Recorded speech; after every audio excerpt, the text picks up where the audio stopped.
Mirëmërdita, besoj që i dëgjuat vendimet e qeverisë sot. Unë kam dalë për një arsye tjetër që nuk ka të bëjë me mbledhjen e qeverisë, por ka të bëjë me një zhvillim që unë e konsideroj shumë pozitiv, lidhur me procesin e verifikimit të transaksionit për blerjen e tokës në Zvërnec,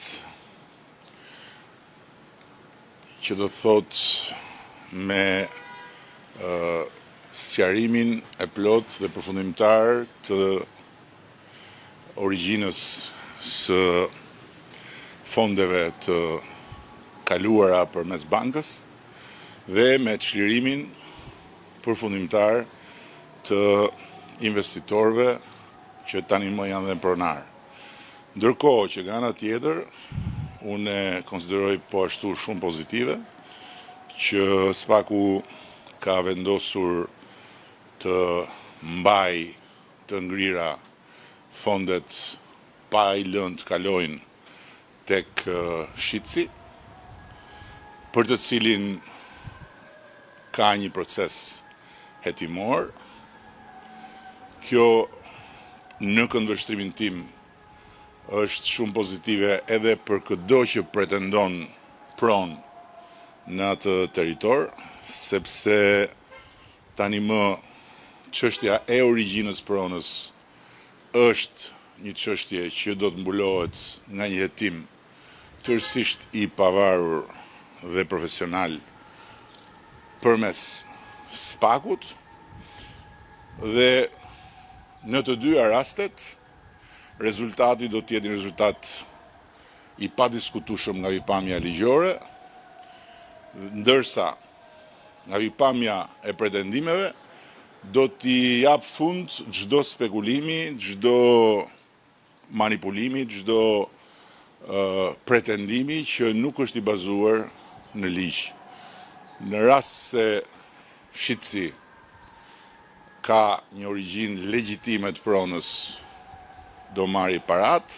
Në rast se nuk e ka, natyrisht që parat do t'i mbeten Republikës Shqipërisë dhe patjetër që ato do të përdoren për cilin do që do të provojë se pretendimin mbi pronën e ka të bazuar. Kështu që këtu merr fund çdo lloj shqetësimi i atyre që janë pretendent të sinqert të pronës, dhe çdo kush tjetër që shfaqet si pretendent me Shqipërinë e shqiptarëve në gojë dhe me kurdisjen e duarve të tjera nga mbrapa, mund të vazhdojë të shfaqet, por nuk është më problemi ynë.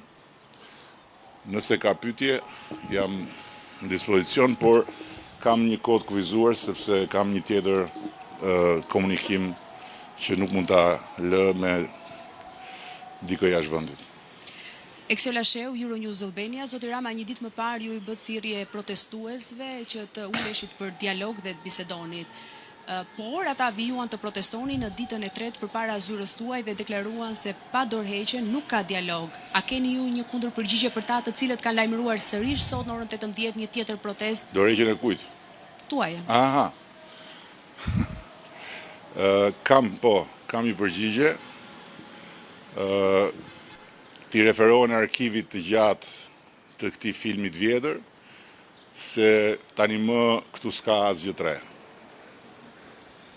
Unë nuk kam kërkuar të bisedoj me asnjë nga ata që për mua janë të kurdisur dhe janë të qartur. Kam kërkuar të bisedoj me ata të cilët kanë votuar për mua. Disa prej tyre edhe më kanë shkruar nga protesta e parë. Kam respekt për ta dhe me ata jam gati të bisedoj në çdo kohë, sepse ata nuk kanë dalë në protest për të zhvilluar një epizod të ri të një filmi shumë të vjetër.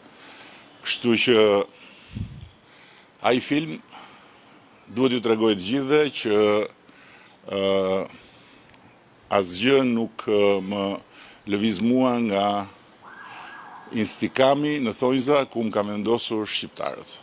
Dhe kush flet në emër të shqiptarëve duhet të mos e harroj që unë përfaqësoj dhe mishëroj vullnetin e të paktën mbi 800.000 shqiptarëve.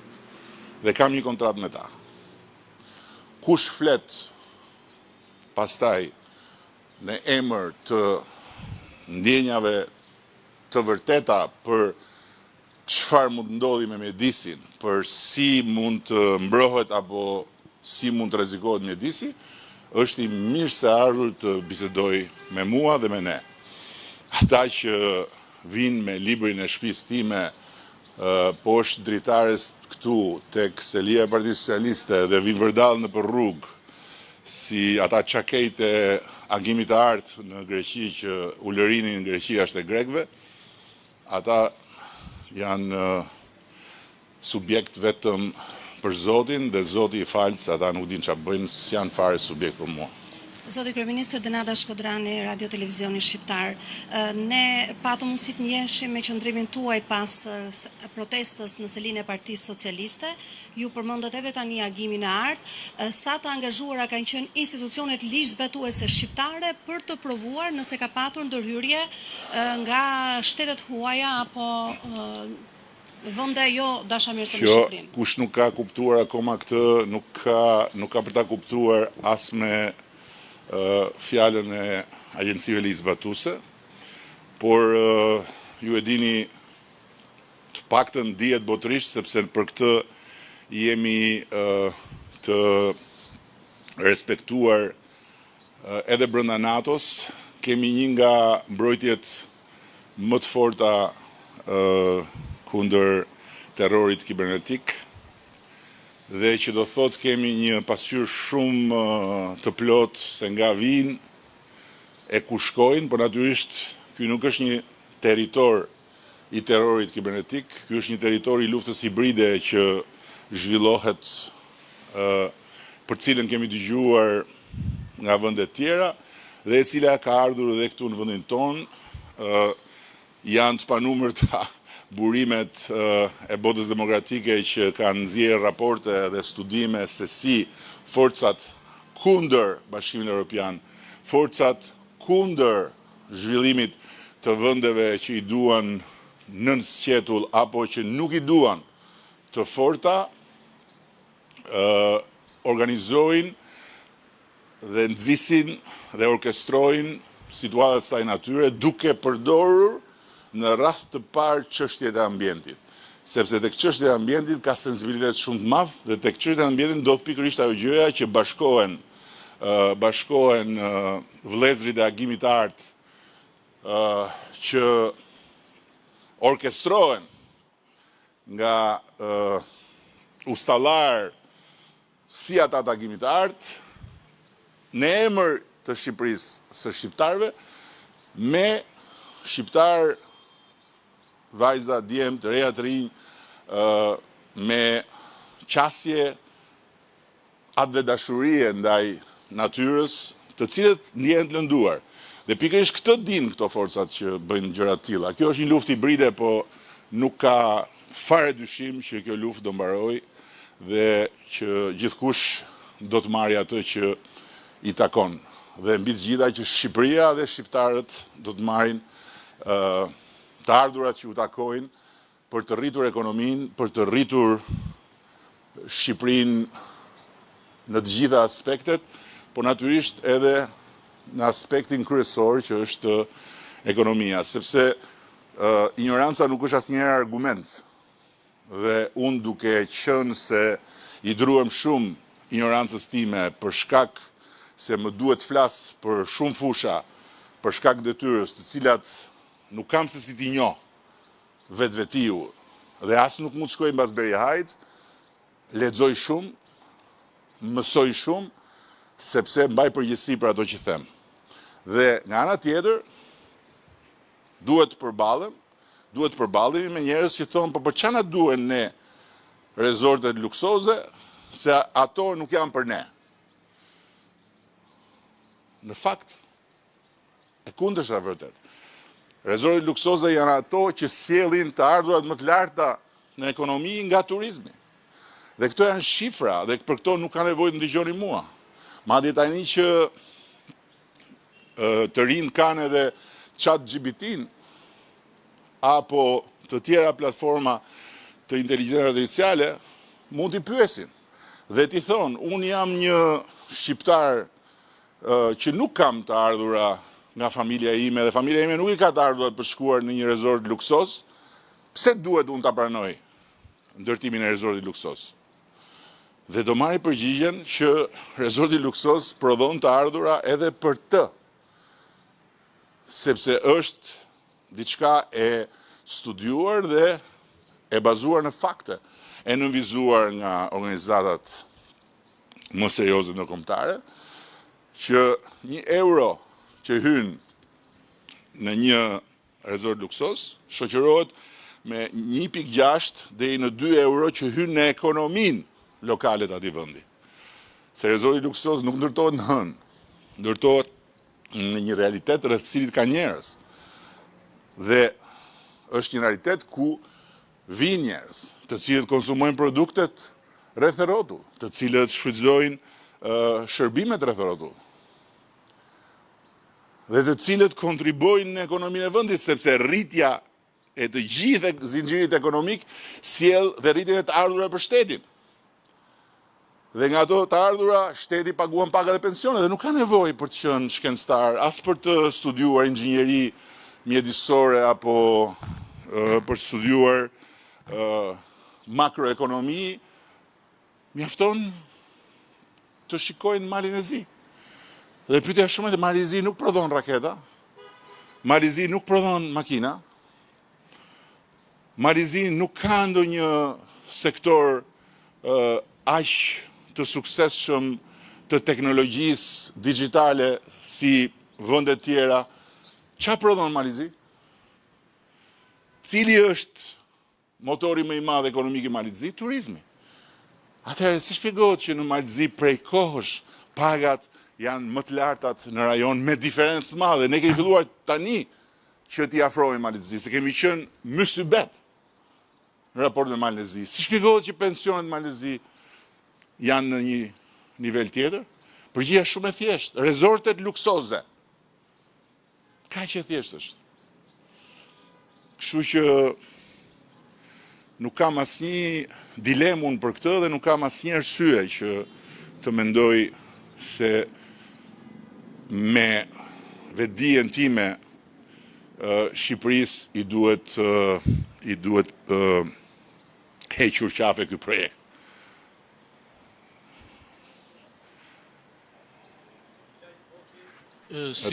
Syri Televizion, kisha dy pyetje zoti kryeministër. E para, ju thatë që jeni kryeministër i votuar nga shqiptarët, patjetër, po besoj dhe qytetarët që protestojnë në bulevardin pas krave tonë dhe ato janë qytetarë shqiptarë. Si kryeministër besoj që një pjesë të mirë qytetarëve keni detyrimin t'i thoni se kush po i shtyn këto qytetarë që të protestojnë, me që ju thoni që ka forca terta apo persona të tjerë mbrapa që i shtyn. Dhe pyetja e dytë, përveç kërkesës për dorëheqje dhe thirrjes për dorëheqje, ka nga protestuesit është artikuluar dhe fjala burg. Ju nëse do të ishit në kushtet... Fjala çfarë? Fjala burg.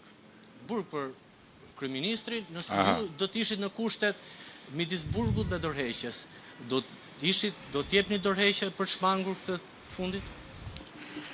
Tani unë nuk do të përgjigjem, sepse po të përgjigjem do konsiderohem si njeri që nuk respekton mediat. Kështu nuk kam përgjigje unë për këtë pyetje, sepse kjo pyetje nuk është pyetje fare.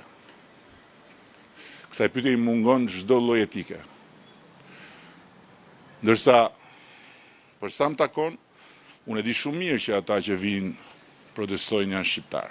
Dhe unë nuk u përgjigja ndaj shqiptarëve që vinë protestojnë, u përgjigja ndaj atyre që thonë ne duam dorëheqjen pa kushte, duke thënë që unë nuk kam fare ftesë për ta.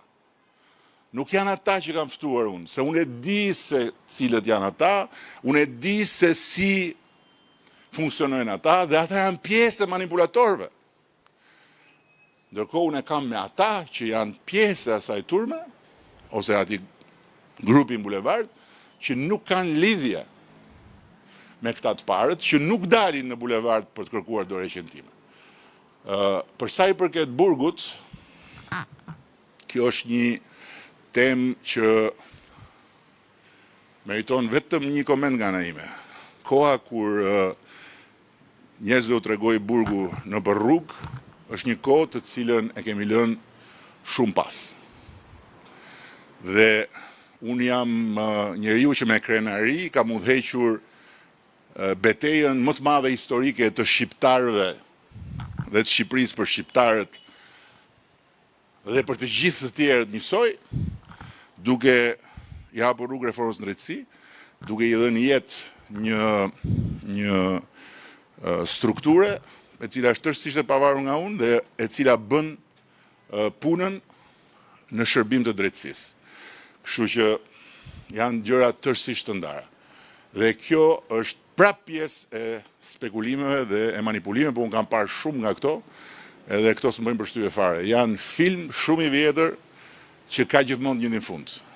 Dhe ajo që më vjen keq me ata që vazhdojnë i shkojnë nga mbrapa, atyre honxho-bonxhove të tjerë që janë në ndritarësit profesionist të Shqipërisë, është që janë njësoj si ata që shkojnë të njëjti film dhe mezi presin që fundit jetë ndryshe dhe që personazhi i tyre të triumfoj. Nuk ndodh kjo. Është një film me fund që e kam parë gjithë. Pyetje tjetër ka? Sa minuta? E mirë, ju përgjigja më të rëndësishmëve, kështu që faleminderit dhe shumë falë.